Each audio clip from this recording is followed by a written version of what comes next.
Hello there, I'm Garry Foster and welcome back to the 2022 season of What Price Victory. For those that are new to the save, What Price Victory focuses around a team that has fallen on hard times and I'm trying to restore them to their former glory. Or it might be a team that's just can't take it to the next level and we're trying to break them through into the more elite areas of their league. But this save is focusing on Melbourne Victory in the Australian A-League, and we're starting off the 2022 season with a Melbourne derby, which is arguably one of the biggest matches on the Australian A-League calendar. But before we go into that, for those that are new to the save, I'd just like to quickly recap the 2021 season that Melbourne Victory had. If we go into competitions and the A-League regular season and we go back to the previous year, we'll see that Melbourne Victory actually reclaimed their mantle as the premier team in the A-League. We finished on top of the table on 50 points ahead of Sydney FC, who are our big blue rivals. Interestingly enough, Melbourne City had a very disappointing season and only finished in 9th position. So in the A-League, there's 6 teams qualify for what is the A-League final series, and by finishing first and second, Melbourne and Sydney avoided the semi-final elimination rounds, where Macarthur beat Brisbane Roar and Perth Glory beat Wellington Phoenix on penalties.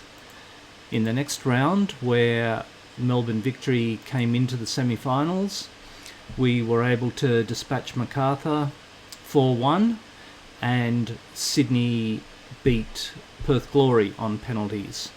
Now that set up the grand final series, which is seen as the premier event in the Australian A-League, and that's a little bit of a bone of contention to us all.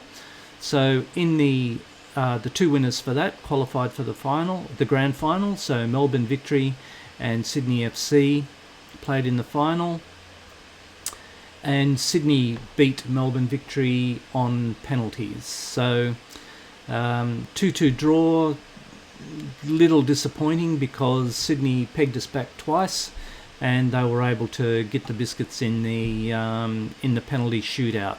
But overall, we're taking the moral high ground there because we finished as the premier team in the A-League.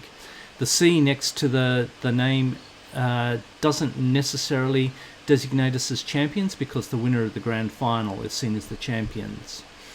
By finishing on top of our league, we've also qualified this year for the Asian Championship competition, which is coming up in the new year. Now, before we go into the Melbourne Derby, I'll just show you a little bit of what's happening in the close season. The close season that we have is very, very arduous. It's very long, and it starts only a matter of a couple of weeks after the grand final. So as you can see here, we've acquitted ourselves reasonably well through the friendlies, but a little nuance or a little blip is where the FFA Cup, which is the A-League's equivalent of the FA Cup, a knockout series, comes into play very early. And on the 11th of August, up here we played Albany Creek, who I think were a Queensland Premier League team. We beat them 3-0 in what's considered the first round of the FFA Cup. And I don't think that is quite correct in naming that, because I think it's actually called the round of 32, where the A-League clubs come in. But Brother Barry, who's doing a jet save, he's been on to Sports Interactive just to try and get the naming right. The follow-up game in the FFA Cup was against Sydney FC, but just quickly, I arranged a very quick cup competition between Wellington Phoenix and Melbourne City in the National Premier League, because I had a couple of trialists who'd come in only for a week, so I threw them in the deep end to play in that friendship competition. In the end, I elected not to sign them, but that's why that cup competition was squeezed in between the two FFA Cup rounds.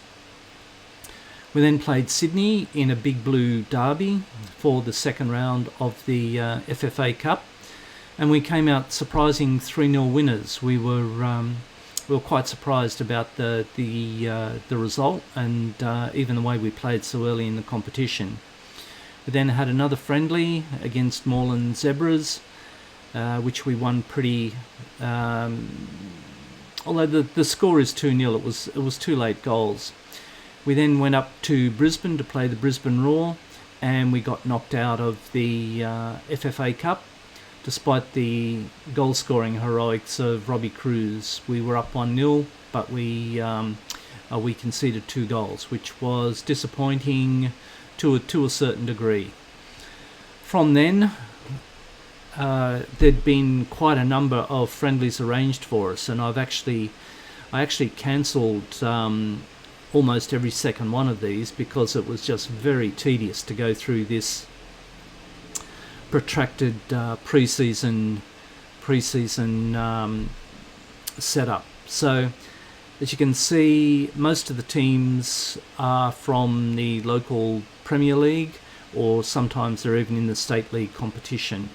But we seem to acquit ourselves quite well until the game against Adelaide United in that particular game, where we seemed to pick up a number of injuries. So just before the start of the competition proper, we'd survived this marathon session, but then we've been FM'd with injuries.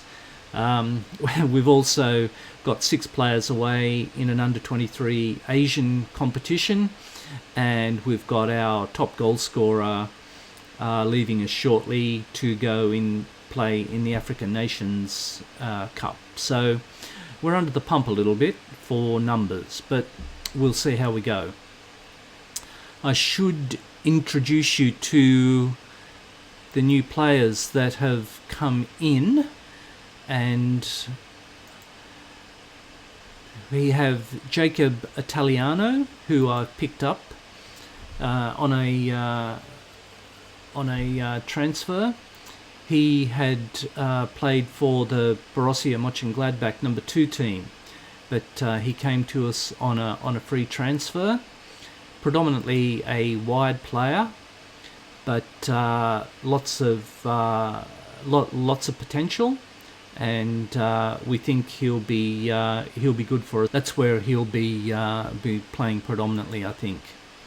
The next one that came in was Yaya Dukali. He's also come in on a free transfer after being released by Adelaide United. Yaya is another wide player. Now, he's also got loads of potential. The reason why I've been focusing on a couple of wide players was that Callum McManaman, who we've had throughout the year, the rumour is that his work permit won't be renewed, so he's been transfer listed by request, and it looks like we may be losing him. So these 2 young guys have come in. Ryan Teague came in from Portuguese side. Portuguese side, Famalicio. Had good reports on Ryan, and we've signed him predominantly as a defensive midfield player, although he's more accomplished in the central midfield role. Because I was a little bit disappointed in our signing last year, Haraj. He didn't actually set the world on fire in that midfield role, and with Teague coming in to his position. Haraj has now been playing as a right defender, and he's actually played quite well. The last player that we've got in was Jeremy Cox, who is basically an emergency backup to Gestides, our top scorer and the league's top scorer last year. So although he's the Stars there they don't paint him in a great light, I think he'll be a good emergency backup for Gestides. A number of players have gone out on loan, and Aaron Anderson, who I tried to sign on a contract extension, but he brushed me straight away, and he's left for Macarthur FC. He was a defender, I think, which was a little bit disappointing, but the board weren't happy with me for letting him go. But I offered him what I thought was a pretty good contract, but his agent had the cranky pants on, and there wasn't much room for negotiation. So we'll go back to the home screen. I'll do a little bit of admin, and we'll set ourselves up for the Melbourne Derby. Okay, so here we are. This is the team that will be taking the field against Melbourne City.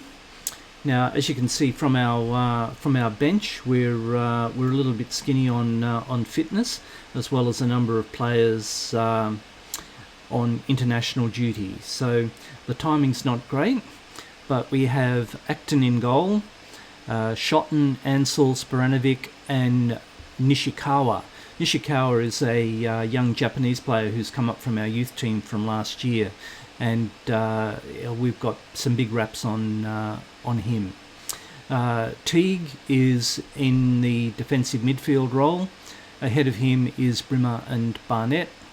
Rojaz and McManaman are out wide, and Gestede, who will be playing his last game for us before he goes over on international duties. Our bench, as you can see, is a little bit thin, with Storm Roo and Traore not quite fully fit, but we'll be doing a little bit of a juggling act to get these guys through the match. So we're more than aware of all that. Also, yep, we'll go into the dressing rooms. I think we can just be calm. Oh, I don't like too many of those. Go out there and impress me. Let's do it that way. Because this is going to be a one-game save today because of all the preamble that I've done. I'm going to just quickly change this to a game on extended highlights. So I hope the extra pitch action will be worth the change. So here we are, Nishikawa bringing the ball deep up from his own defensive end into play with he and McManaman. If McManaman can get in behind the players, he can, but the cross is a little bit wayward. So chance for Shotton to bring the ball back for us. A lot of good things came from Shotton last year, so I'll be looking for him to be linking up with Rojaz up on the right hand side of the field. So once again, good interplay between Nishikawa and McManaman. Long ball in for no particular reason, although a bit of a dodgy back pass there to the keeper. Okay, so everybody seems to be acquitting themselves reasonably well in these opening exchanges.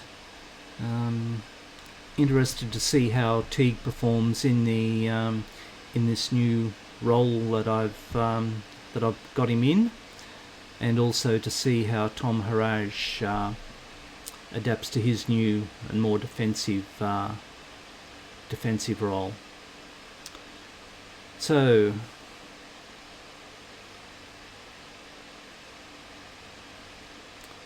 interesting to note that during the transfer window, Melbourne Victory have been one of the least active teams. Although we've had 4 players in, other teams have had huge player turnover, so it's going to be difficult to gauge just how well we're going to acquit ourselves. And as you know, it's a lot harder to defend a championship than to win it. So I'm interested to see how we go. But here's Rojas coming in from the right for a shot. So in these opening exchanges, it's hard to be confident that we can repeat our success from last year. But I think we just need to get through an interesting January period that'll have us pretty well stretched.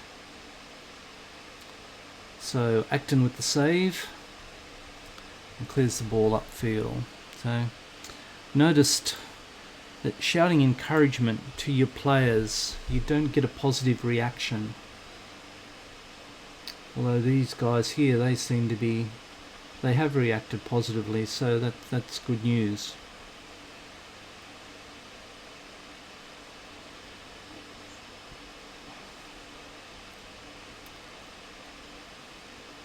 Although Gastede was ours and the league's top scorer, we also had a pretty solid defensive unit. So let's hope the changes that I've made to that haven't disrupted it. But Gastede on the ball with a shot and an absolute blinder to open his account for the year. Thought he might have taken that a little bit too wide and a little bit too far out, but it looks like he's carrying on his good form from last year. So, okay, half hour gone, and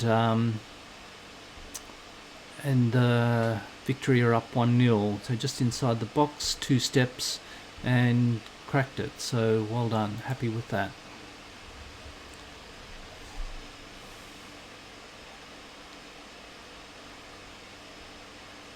So it'll be interesting to see now if Melbourne City do come at us. So we'll need to keep them quiet, but a looping header by Naboot goes over the goal. So yes, I mean it's great once you do score, but it's then important to keep the opposition at bay for as long as possible, because you can get back into an easier style of play.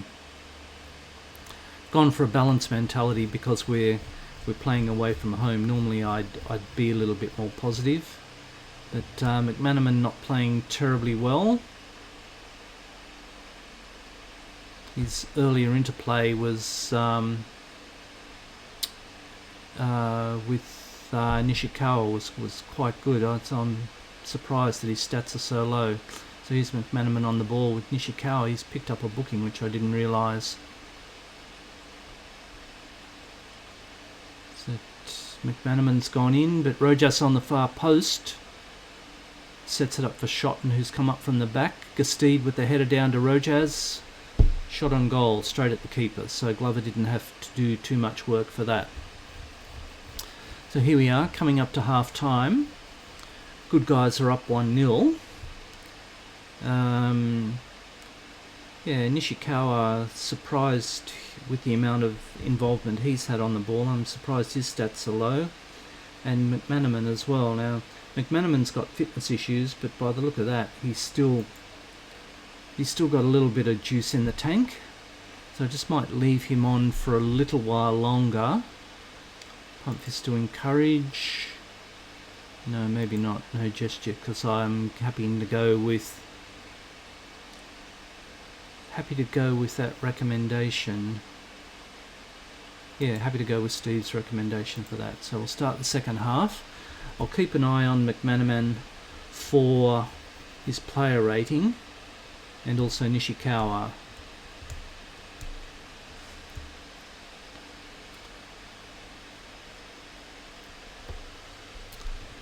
Okay, so maybe another just shout of encouragement. No, we'll wait till this highlight goes on. Passes, possession, more possession, which is pleasing. So my players are inspired, so I might hold off on the touchline shout for the time being.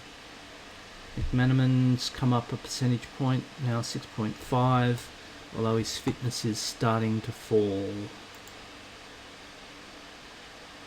So yeah, I'll bring Robbie Cruz on. Very experienced player, blighted by injury. He picked up an injury in one of those latter pre-season games, so he's only just regained a certain amount of fitness. We've got Rojas, who also is running out of juice. So in the A-League, you can make up to 5 substitutions at any three occasions. So with that substitution by Cruz, I might make a double substitution probably around 75 minutes. And Rojas will probably be one of those coming off.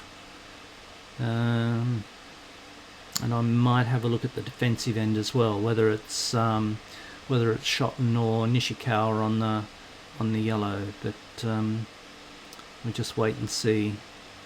Oh, a lot of players in the middle, the shot blocked and another cross blocked, so set themselves up very well defensively there, so I'm happy with that. So defending a corner, our centre backs have been good in the air, so please don't make me wrong. City with another cross, but cleared by Cruz, coming back to do some defensive work. So Gastide's also come back. So Rojas with a fair bit of work to do. Eludes these 2 players, not too many white shirts in the centre, and he loses out possession.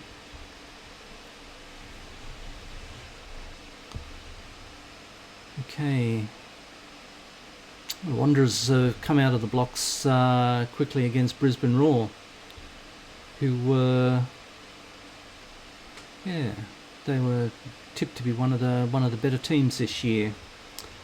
So Steve playing well, Rojas, Cruz, not the best.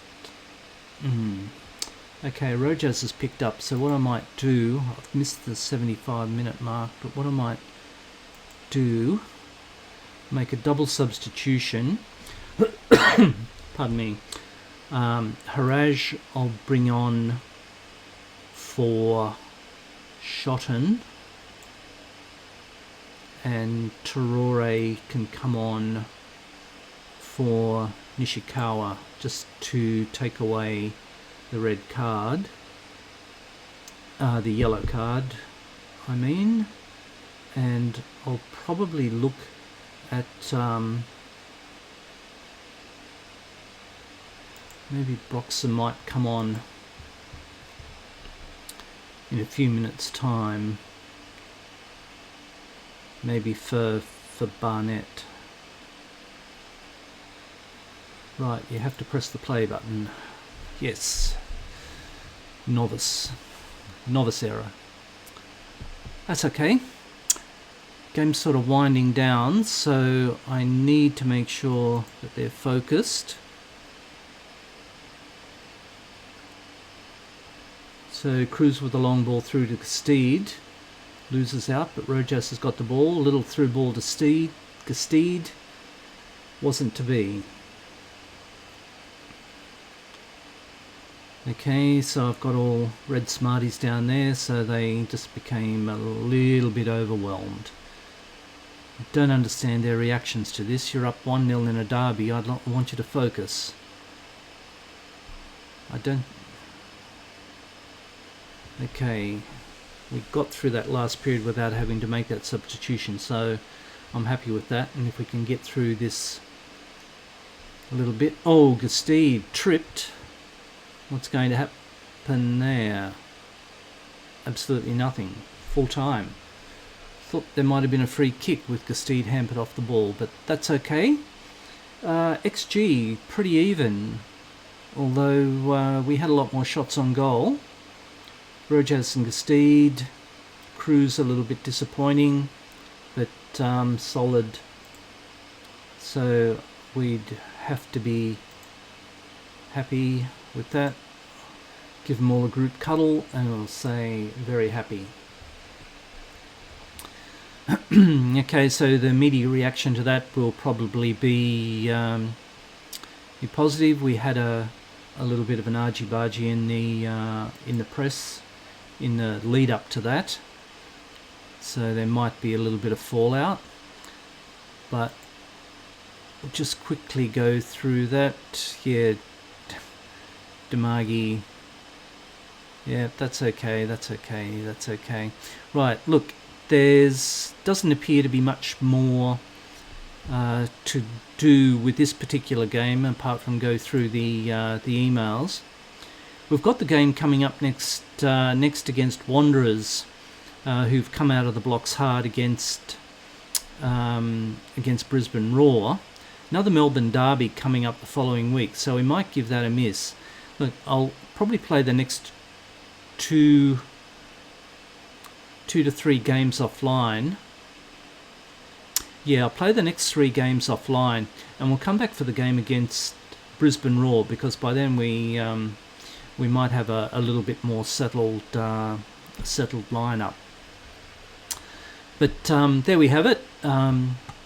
We've maintained our dominance over our crosstown rivals, Melbourne City. Rudiger Steed has got us the only goal of the game, so we're off to a winning start in the 2022 season. So I'm Garry Foster. Thank you very much for watching, and we'll catch up with you shortly. All the best.